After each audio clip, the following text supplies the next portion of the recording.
That's right. That's right. It's your boy, Brother Black One, here with another strong video. Ladies and gentlemen, today we'll be talking about. Oh, before I do, let me do my housekeeping rules. My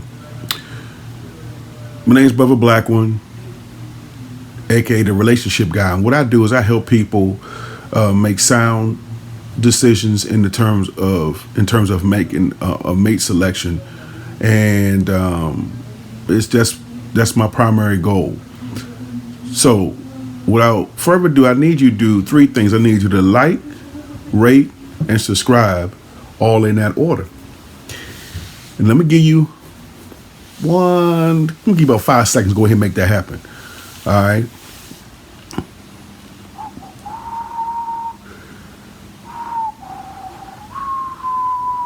You did it? Okay, cool. So, today we're going to be talking about the Cosby Show theorem. The Cosby Show theorem. The Cosby Show family theorem. How did I come up with that title? I came up with that title because so many women, it's alleged that so many women are saying that they have to date down because a lot of men are not financially attractive. They're getting their undergraduate degrees and their postgraduate degrees, and they're wondering when they finish all of their schooling, why aren't there many counterparts their same age? Or if they go back to get their degree, let's say they get their undergrad at 22 years old, 21, 22 years old, and then they work for like about 3 or 4 years, and they decide to go to grad school. And essentially what happens is these people put off getting married, starting families, and what's to be considered your prime years, which would be ages 21 to, I'll say, 30.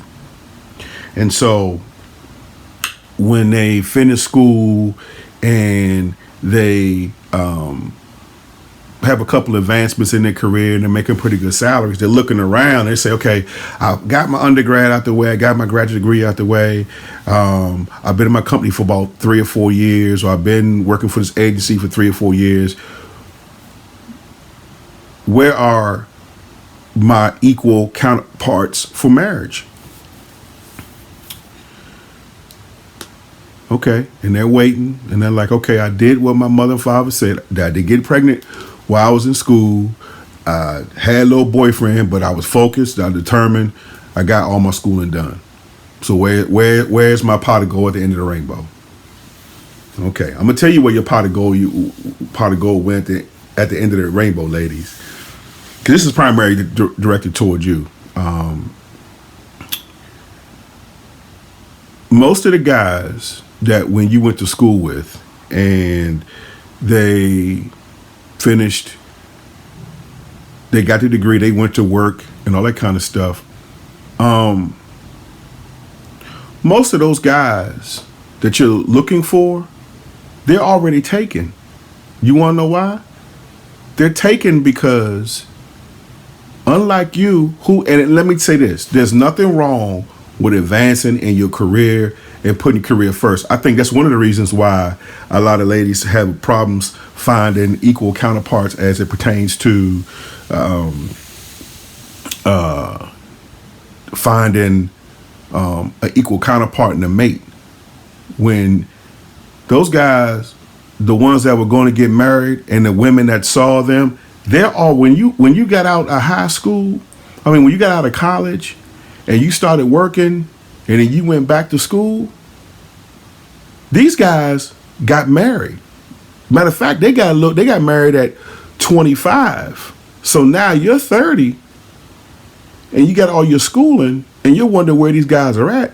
They're all taken. And I understand the fact that you don't want to start a family. You know, your parents might have struggled. You might have seen your parents going through, and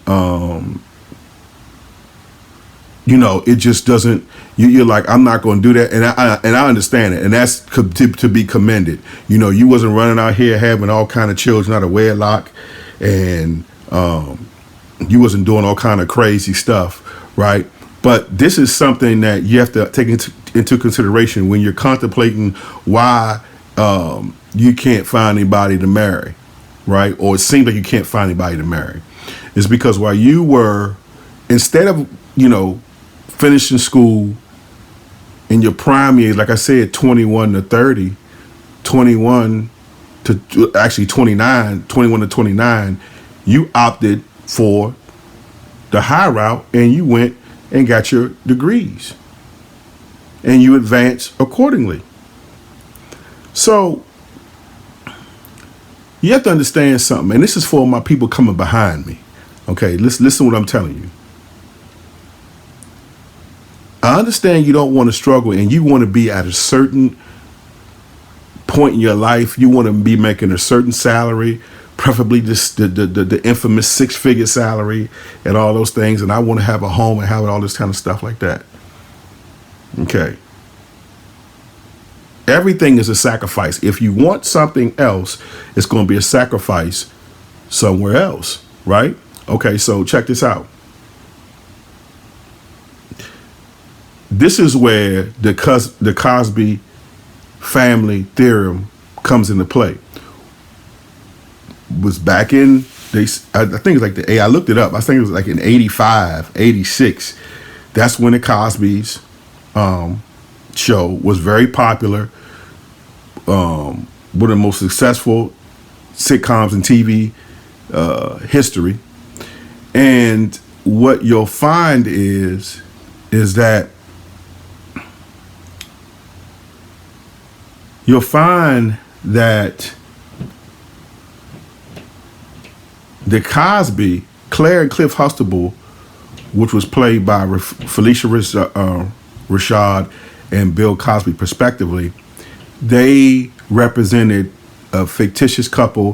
One was the father and husband was a doctor, OBGYN, and I guess he delivered babies, and the wife, Claire Huxtable, was a lawyer. Now, when you look at the show, and I'm just giving a strong guesstimate, when you look at the show, you'll see that Claire and Cliff probably were in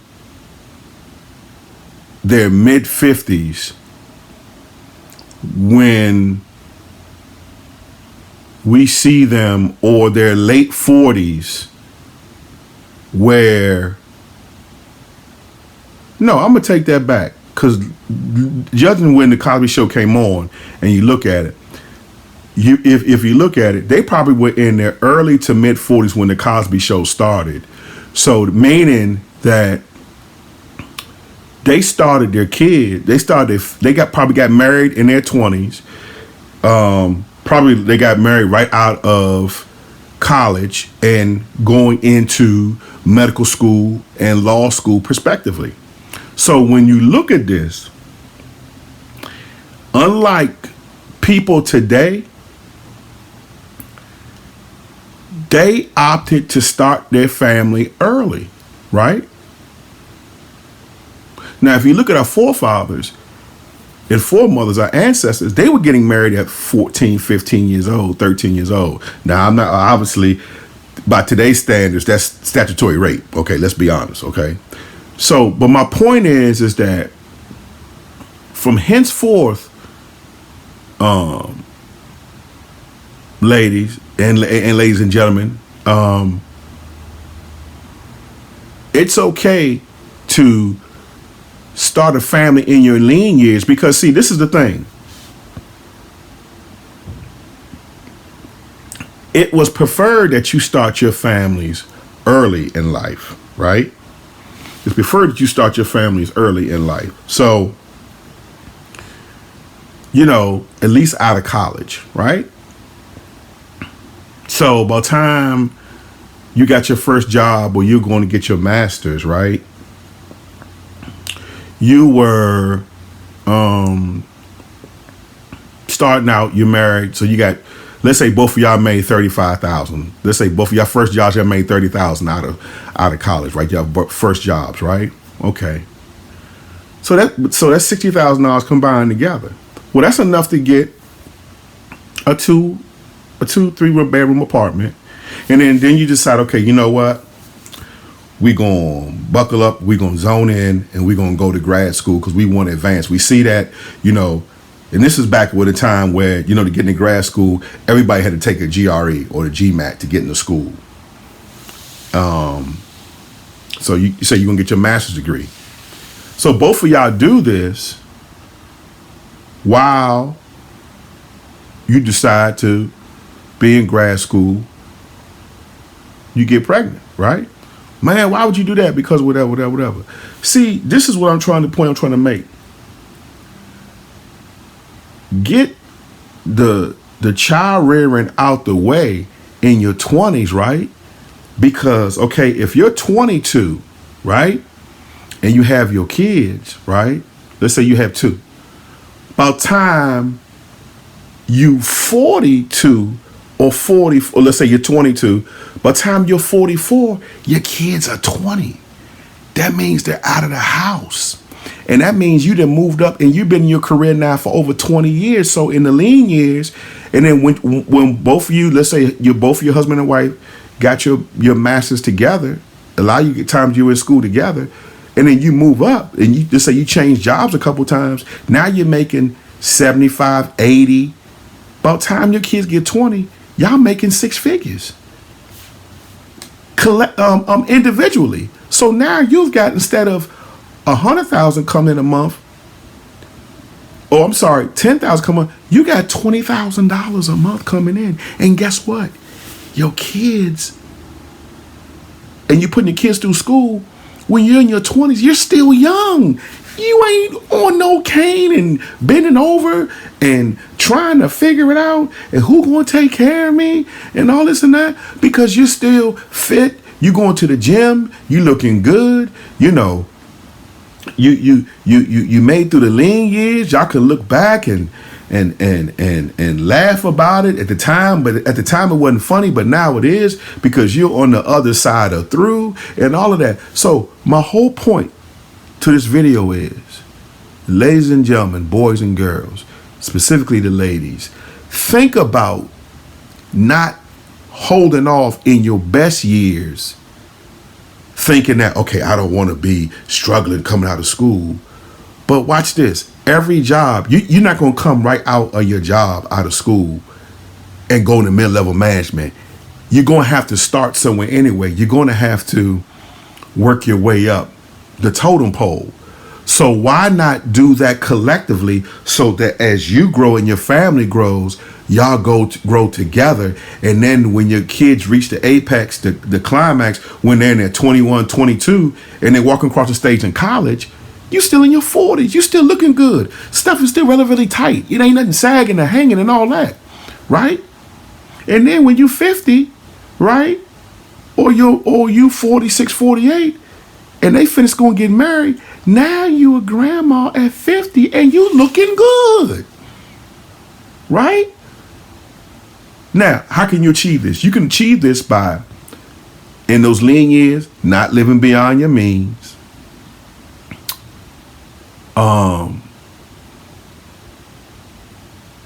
being very budgetary with your money, and y'all can make it. You can make it if you don't live beyond your means. You have to be able to fight off the keeping up with the Joneses mentality, because you see them got a Benz, now I want to go out and get me a Benz. It don't work like that. Like I said, so for those people who's coming behind me, think about this. Get that stuff out your way early. Finish school. If you get married. You should have somebody lined up. See, our white counterparts, by the time they're a junior, going into their senior year, they're already engaged to their counterparts. See, and you wonder why the mystery is, how come our white counterparts are already married and working on their second child by the time they're 26, 27, right? They finish grad school And you wonder, and you sitting around dreading going back to homecoming because you're not married, you don't have no kids, and you wondering how they running circles around me. Just take the Cosby Show family theory into consideration. Okay? Because you'll benefit from it. And like I said, I know a lot of y'all are talking about, okay, well, nah, I ain't trying to struggle, whatever. You got Uber Eats, you got all this stuff that when I was coming wasn't around. Definitely when my father then wasn't around. You got social media. It's tons of things you can do differently. You know what I'm saying? People are working online from home, all kind of things. Now, you ain't got no excuse because you get your masters at home. It ain't like where back in the day when you had to get your master's, where you actually had to physically go on the campus to take notes and do all this and all that. Right?